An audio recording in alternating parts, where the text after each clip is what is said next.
Buying a home is often the biggest financial decision you'll ever make. Here's the problem. Most people approach it with emotions first. The excitement, the FOMO, the pressure to get in the market, and only later do they think about the financial side effects and the long-term impact of their purchase. I think that's backwards. That's why I created my home buying checklist to use with my clients. Today, I'm going to walk you through the checklist so you can buy a house with confidence. I'm Andy Vandenberg, founder of VDB Wealth. I help families and entrepreneurs make smarter financial decisions. Let's start with section 1, defining what you can afford. The first question shouldn't be which house, it should be how much house. Too often people stretch too far and become house poor. All of their cash goes to the mortgage and there's nothing left for travel, investing, or even sleeping well at night. Here's how to avoid that. Step 1, review your monthly cash flow. What's coming in? What are your fixed costs? What are you saving each month? Step 2, understand the all-in housing costs. That means not just the mortgage payment, but property taxes, homeowner insurance, HOA fees, and maintenance. Step 3, think about time horizon. Are you likely to stay in this house for 2 years or 25 years? The shorter you stay, the more conservative you want to be. Yes, lenders might approve you for a big number. Just because you can doesn't mean you should. As a general rule of thumb, housing costs should stay under 28% of your gross income, and your total debt should stay under 36%. All right, section 2, preparing your finances. If you want the best mortgage rates, aim for a credit score of 720 or higher. Pay down all your consumer debt if you can. That will greatly improve your odds. And yes, you can buy a home with less than 10% down, but if possible, aim for 20% or more. That way you avoid private mortgage insurance and you'll get better terms. Importantly, don't forget about closing costs. They're usually 1 to 5% of the total purchase price. And here's the one people miss, the move-in budget.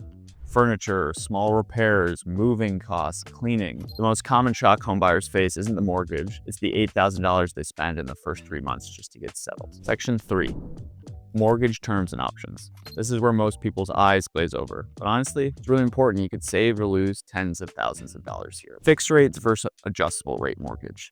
Fixed rate means your payments stay the same for the life of the loan. Adjustable means it's cheaper upfront, but the rate can rise later on. That's risky if interest rates move against you. 15-year versus 30-year.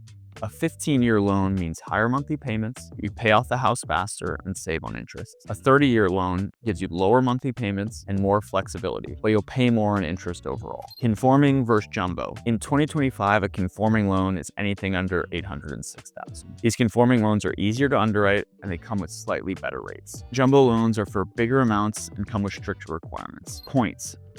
This is where you pay upfront to lower your interest rate. It can be a smart move if you know you're going to be in the house long term. You should do the math. Escrow. This is when your lender collects property taxes and insurance as part of your monthly payment. Some people love the convenience, while others would rather handle it themselves. Neither is wrong, it's just preference. Most people use escrow. All right, section 4, insurance. Please don't sleep on insurance. It's important to have, and you can determine if you want home insurance based on the rebuilding cost of the house or the purchase price. Replacement cost pays to rebuild at today's prices. If you can, it's a great option. Don't forget to cover for personal belongings if you have valuables that you plan on keeping in the home. And remember, standard policies don't cover floods, earthquakes, or mold. I always recommend working with a local broker who knows your market and can walk you through all of the complex situations you may face. All right, section 5, after the purchase. Now let's talk about your life after the purchase. First, you need to resize your emergency fund. Homeownership comes with new risks.